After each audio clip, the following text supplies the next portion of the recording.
Hello friends, welcome to my YouTube channel. So today in this video I am going to show you how to change the lock screen wallpaper automatically in this device. So in this device you can see each and every time the lock screen wallpaper. It's not changing.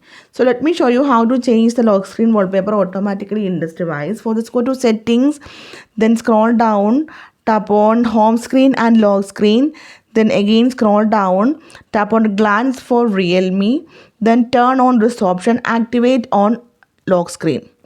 Then you can see the option language and categories. So here you can see lots of categories you can see here, and you can easily follow the category, and the categories of the photos will applied on your lock screen. So simply here I am going to select this one, the national. Okay, so let me show you how it works. Lock the device.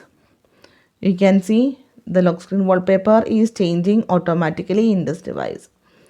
So simply you can change the lock screen wallpaper automatically in this device.